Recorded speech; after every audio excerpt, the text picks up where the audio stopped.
ओम शांति। तो आज हमारे साथ हमारी उषा बहन हैं जो बाबा के ज्ञान में चलती हैं। तो आज हम उनके मुख से उनका अनुभव सुनेंगे कि कैसे वो कैंसर जैसी बीमारी से सहजता से और सरलता से उन्होंने विजय प्राप्त की है। और ये अनुभव वो खुद अपने मुख से ही सुनाएंगी और इसमें ज़रा सा भी झूठ नहीं है। आप चाहें तो इस चीज़ को आकर यहाँ संपर्क करके भी उनसे मिल भी सकते हैं, हम आपको मिला भी सकते हैं। तो इसमें ऐसा नहीं है कि हम कोई अपनी वीडियो इसलिए बना रहे हैं कि भाई कोई वायरल हो या कोई लोग ज़्यादा पसंद करें, बल्कि हम इसलिए बना रहे हैं कि कैसे परमात्मा की मदद से सहजता से सरलता से हम किसी भी बात को फेस कर सकते हैं और सहजता से उस पर विजय प्राप्त कर सकते हैं। तो अभी आप सुनिए उषा बहन को। ओम शांति। मैं 2014 से इस ज्ञान में चल रही हूँ और एक बहन के द्वारा मुझे ये ज्ञान की पहचान मिली और मैं इस ज्ञान में आई। उससे पहले मैं बहुत भक्ति करती थी और जिस समय इस ज्ञान में आई मैं रामायण पढ़ रही थी। तो रामायण में ऐसे प्रसंग ऐसे दो ऐसे चौपाई हैं जिस पे रोना आ जाता है। लेकिन जब मैं इस ज्ञान में आई फिर मैंने सत्य को पहचाना और जब से आई हूँ और आज तक यहाँ 7 दिन का कोर्स होता है उसे किया और निश्चय हुआ उस रामायण को, शास्त्र ज्ञान को और इस ज्ञान को जब मैंने एक दूसरे से मिलाया तो उसमें काफ़ी सब कुछ अलग मिला। ये एक सत्य ज्ञान है और इस ज्ञान से मैं आज तक हर स्थिति परिस्थिति को फेस करती चली आ रही हूँ, चाहे छोटी है चाहे वो बड़ी हुई। और ऐसे ही मेरे जीवन में एक स्थिति परिस्थिति ऐसी आई, कैंसर जैसी बीमारी अभी मुझे अब 1 साल हो जाएगा ऑपरेशन हुए, जिसमें मुझे कैंसर का नाम सुन के ज़रा सा भी डर नहीं लगा, मैं हिचकिचाई नहीं और अपने इलाज बिल्कुल खुश दिल से हंसती खेलती अपनी रोज़ क्लास करती हुई, अपने घर के सारे काम काज करती हुई, अपने बच्चों को संभालती हुई इस कैंसर जैसी बीमारी से हंसते हंसते बाहर निकल गई। जैसे भगवान कहते हैं कि कांटे को सूली को कांटा बना दूंगा, तो ऐसे ही बीमारी से भी लड़ी और बिल्कुल बाहर निकल आई। ऑपरेशन में गई, मेरे पास कोई नहीं था, हंसते हंसते चली गई और भगवान की याद में लेट गई और भगवान की ही याद में जो है मेरी जब बेहोशी में आँख खुली तो बिल्कुल फिट फॉर, कोई दिक्कत नहीं, कोई परेशानी नहीं, सारी कीमो सिकाई जो भी हुआ ऑपरेशन कभी कोई दिक्कत नहीं आई और मैं बिल्कुल स्वस्थ हूँ, ठीक हूँ, रोज़ अपनी क्लास करती हूँ, अपनी घर गृहस्थी को पहले की तरह ही पूरा संभाल रही हूँ। और हॉस्पिटल में भी कितने भी लोग जो इस तरह के पेशेंट थे उनको भी मैंने ये भगवान का ज्ञान इसका परिचय दिया, लोगों को साहस मिला, इससे लोग खुश हुए और सुनते भी थे। बच्चे भी बाहर बैठे रहते थे, मुझे कीमो चढ़ती थी तो वहाँ लोग करते थे कि भाई हमारी मम्मी को तो ये होता, घर जाकर बड़ी दिक्कत होती है, उल्टियाँ होती हैं, परेशानी होती हैं, चल नहीं पाती, सिर के सारे बाल झड़ गए। मेरे सर पे आज भी बाल हैं, जब भी बाल थे मेरे सर के बाल नहीं झड़े और पूरे निश्चय के साथ मैंने इस इलाज को किया, कोई डर भय नहीं और मैं बिल्कुल फिट थी, कोई दिक्कत, कोई उल्टी, कोई कुछ, मुझे कभी कुछ नहीं हुआ। हंसते हंसते इस बीमारी को मैं पार कर गई और भगवान का निश्चय इतना टूट है कि मैं एक दिन भी क्लास नहीं छोड़ती, डेली क्लास करती हूँ, चाहे बीमार थी चाहे थी। बीमारी मुझे लगी ही नहीं है कि मुझे कैंसर हुआ था, आज तक भी बिल्कुल मैं फिट हूँ, हंसती रहती हूँ, खिलखिलाती रहती हूँ और कोई दिक्कत नहीं। औरों को भी समझाती हूँ कि परमात्मा के मार्ग पे सब चलो तो सब ठीक हो जाएगा। जहाँ परमात्मा साथ है वहाँ सब कुछ अच्छा ही अच्छा है।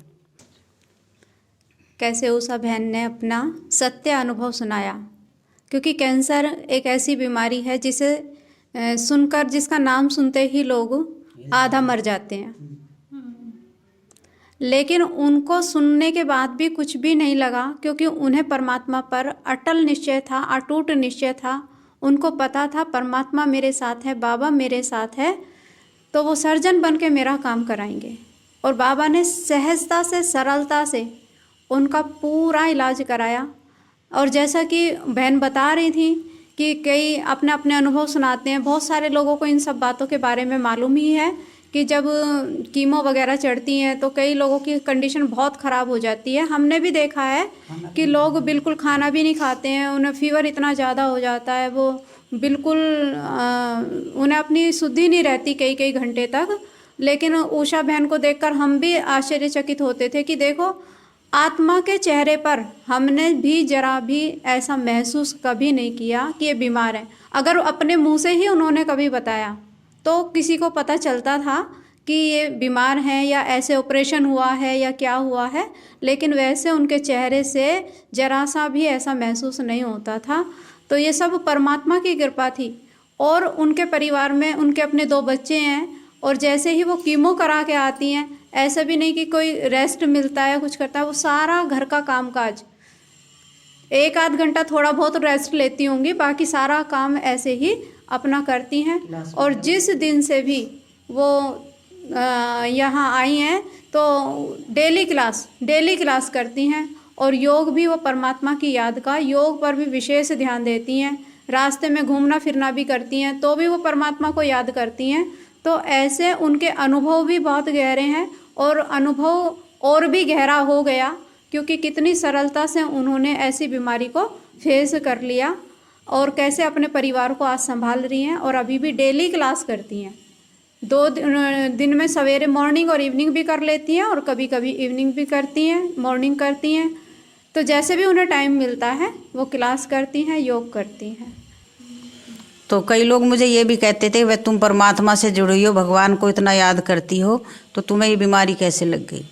तो उन्हें ये नहीं पता कि बीमारी तो इस ज्ञान में नहीं थी, जब भी लगती हैं लोगों को और अब ज्ञान में आए तभी भी लगती हैं। लेकिन वो हमारे अपने ही कर्मों का भोग है, जो हर क्षण हम कुछ ना कुछ गलतियां करते रहते हैं, तो उसका भोग भी हमें ही सहन करना पड़ेगा।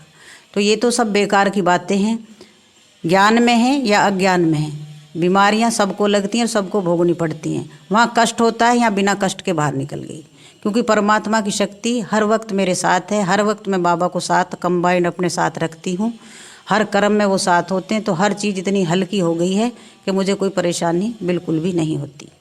मैं बिल्कुल फिट हूँ, कोई दिक्कत मुझे नहीं आती किसी भी कार्य करने में, किसी में भी घूमना फिरना, उठना बैठना, चलना सोना, सब में परमात्मा की याद बसी हुई है। और जब परमात्मा ही सर्वशक्तिमान साथ है तो दिक्कत हो ही नहीं सकती।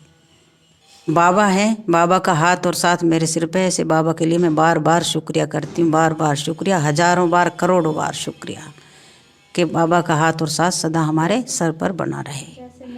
जैसे मैं सुखी ऐसे सब सुखी हों। जैसे मैं इस ज्ञान रत्नों से अपनी झोली भरकर सुख पा रही हूँ, ऐसे ही सभी को ये ज्ञान रत्न मिले, सभी इस ज्ञान को सुने, जाने, समझें और इस रास्ते पर चले। ओम शांति। शुक्रिया। तो देखो, अभी आपने बहन का अनुभव सुना और ये बिल्कुल सत्य अनुभव है। परमात्मा में शक्ति है, वो सर्वशक्तिवान है। तो जैसा कि बहन ने बताया, बिल्कुल सत्य है, कर्मों का फल आज नहीं तो कल मिलना है ज़रूर। फिर चाहे हम परमात्मा की याद से उसे हल्का कर लें और चाहे फिर उसको दुख से हम भोग लें, क्योंकि ये कहावत भी है, सब महसूस भी करते हैं कि कर्मों का फल तो इंसान को मिलता ही है। जैसे अगर हम कोई पेड़ बोएं, कोई बीज बोएंगे फल का, तो एक दिन वो क्या बनकर हमारे सामने आता है, एक हरा भरा वृक्ष फल से लदा हुआ हमें सामने मिलता है। और अगर हम झाड़ी बोएंगे, कांटा बोएंगे, तो कांटे का ही वृक्ष मिलेगा। तो ये कर्मों के फल होते हैं। जो भी हमारे जीवन में दुख, बीमारी, परिस्थितियाँ, घाटा, हार जीत, मान सम्मान, अपमान, जो भी हमें प्राप्ति हो रही है, वो सब हमारे कर्मों का फल है। लेकिन परमात्मा की याद से हम उसे बिल्कुल ही लाइट कर सकते हैं। ओम शांति।